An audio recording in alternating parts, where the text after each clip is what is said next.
बच्चों सुप्रभात। आज की इस कक्षा में हम लोग बीज गणित की अवधारणा समझेंगे। बीज गणित होता क्या है।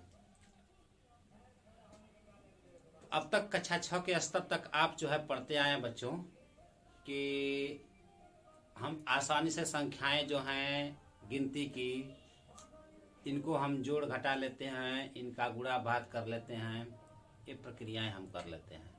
आपको जोड़ घटा गुणा भाग दे दिया गया, कुछ बटा के सवाल भी दिए गए, तो आपने हल किए कक्षा 5 तक के कक्षाओं में। हम एक ऐसी गणित की अवधारणा आज हम आपको बताएंगे कि आपको कुछ अलग सा लगेगा जो आपने सोचा नहीं होगा। एक हमने सवाल यहाँ लिखा है, रीमा के पास 50 रुपया है। रीमा के पास 50 रुपया है और रीमा को उसके पापा ने कुछ रुपया और दे दिया। रीमा के पास कुल कितने रुपए हैं? देखिए जरा, रीमा के पास 50 रुपए हैं और उसके पापा ने कुछ रुपया और दे दिया।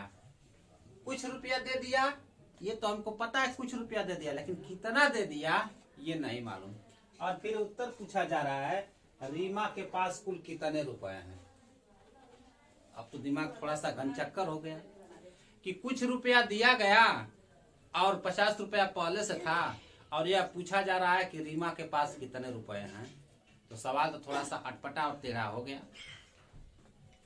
इसी कुछ को हम कैसे लिखेंगे, कैसे समझेंगे, कैसे क्या करेंगे, इस बीज गणित की अवधारणा में हम समझेंगे।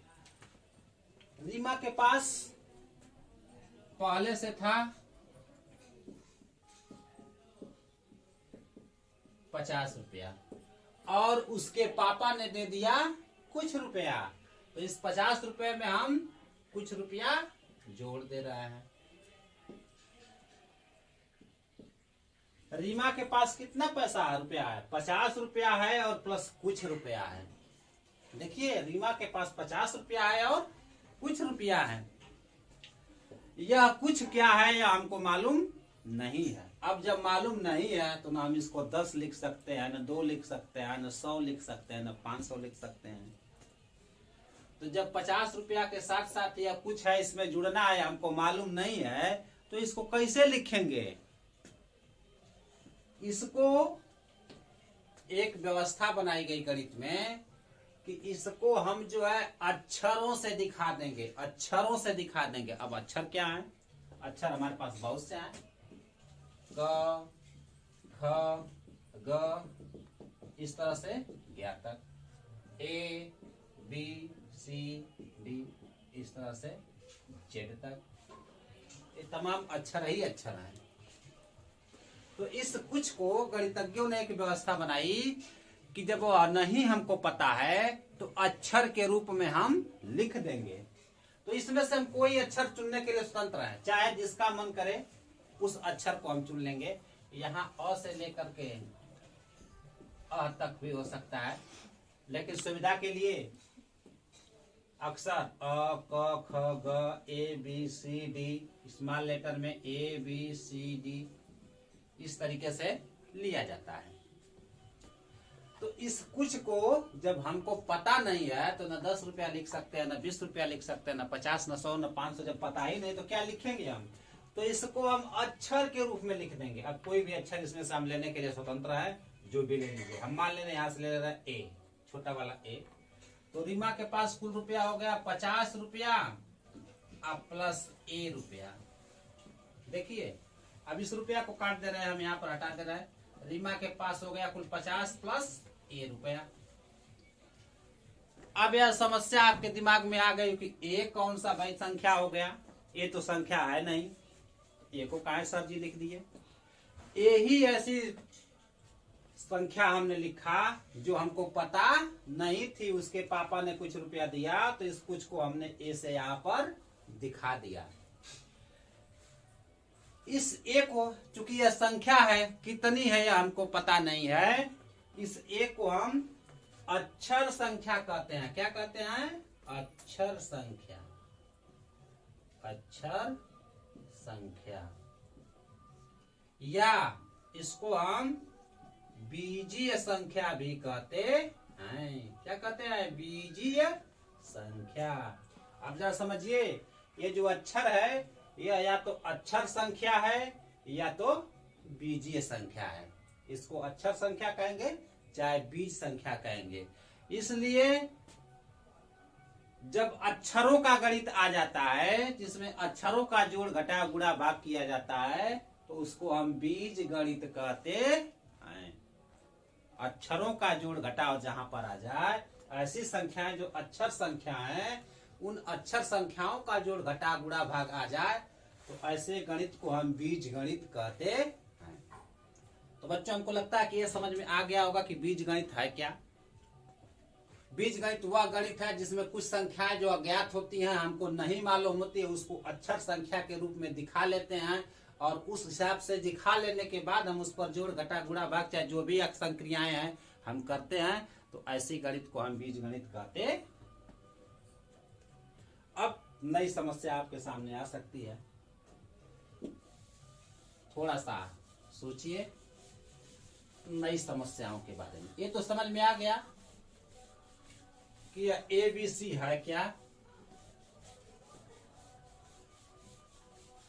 अक्षर संख्याएं हैं क्या। बहुत सी अक्षर संख्याएं हो सकती हैं। जैसे हमने लिख दिया 40 ऋण वाई, वाई भी एक अक्षर है और अक्षर संख्या है। हमने लिख दिया 55 धन x धन वाई, यह भी एक संख्या है, ये अक्षर संख्या है। y क्या है नहीं पता, x क्या है नहीं पता, ay क्या है ये नहीं पता। ये जान लीजिए, कोई जरूर नहीं कि a वाला y इस वाले y के बराबर है, ये भी कोई जरूरी नहीं है। इस वाले संख्या में y का मान कुछ दूसरा हो सकता है और इस वाले संख्या में y का मान कुछ अलग हो सकता है। केवल हम दिखाने के लिए यहाँ x और y लिखे हैं। अगर हम कह दें कि इन दोनों को जोड़ दीजिए, इन दोनों को जोड़ दीजिए, तो अब नई समस्या हमारे सामने आ गई।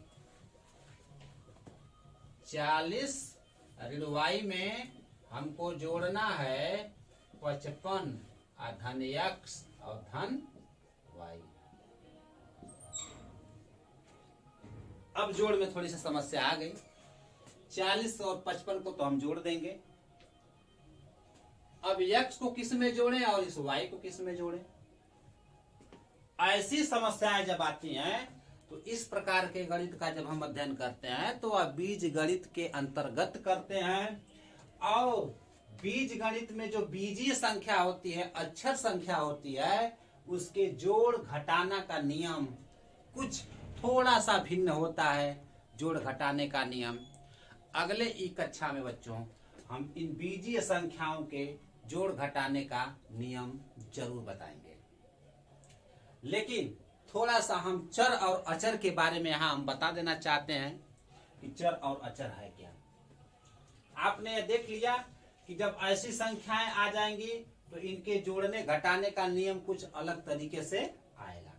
इनके जोड़ने घटाने और गुणा करने भाग करने के तरीकों के बारे में हम अगली ई कक्षा में बताएंगे जरूर से। लेकिन यहाँ हम थोड़ा सा चर और अचर के बारे में बता देना चाह रहे हैं। चर संख्या क्या है और अचर संख्या क्या है। ये देखिए बीजीय संख्या है y। 40 ऋण y में y क्या है, ये बीजीय संख्या है चाहे अक्षर संख्या है। बीजीय संख्या चाहे अक्षर संख्या है ये y। और ये 40 है, ये संख्या है।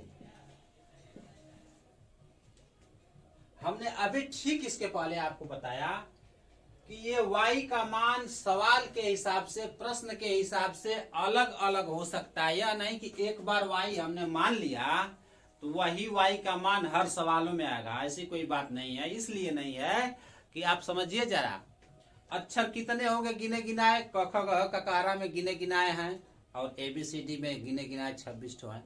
तो इन अक्षरों के सहायता से हम सभी संख्याओं को नहीं दिखा पाएंगे।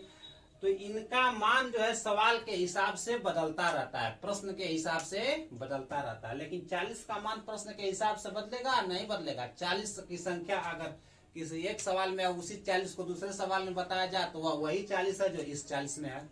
लेकिन y का मान कोई जरूरी नहीं है कि पहले सवाल में y है, अगर कुछ संख्या है तो दूसरे सवाल में भी उतना ही मान y का होगा।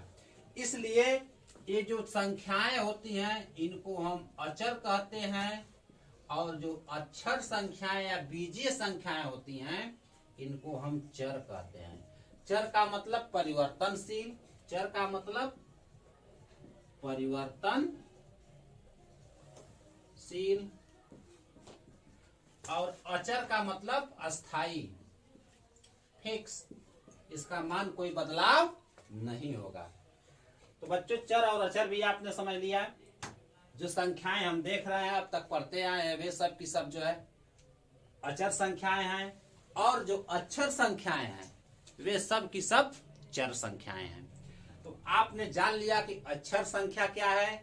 जहां हमको सब कभी कभी जरूरत पड़ती है, आगे जाएंगे तो निश्चित रूप से जानेंगे, कुछ ऐसे सवाल आएंगे आपके सामने जिसमें कुछ संख्याओं का मान नहीं पता रहेगा। तो ऐसी संख्याएं जिनका मान नहीं पता रहेगा उन प्रश्नों में तो हम उनको अक्षर संख्याओं से दिखाएंगे, और इन अक्षर संख्याओं को हम बीज या अक्षर संख्या कहते हैं, और इसी से मिलकर के बीज गणित जो है बना है। और इस बीज गणित में अक्षर संख्याएं जो होती हैं, केवल अक्षर संख्याएं, वह जो है हमेशा चर अर्थात परिवर्तनशील होती हैं, और जो संख्याएं होती हैं वो अचर अर्थात अपरिवर्तनशील होती हैं, अस्थायी होती हैं। आज की कक्षा बस इतनी ही। धन्यवाद बच्चों। अगली कक्षा में आपको हम बताएंगे बीजगणित के जोड़ घटाने की अवधारणा।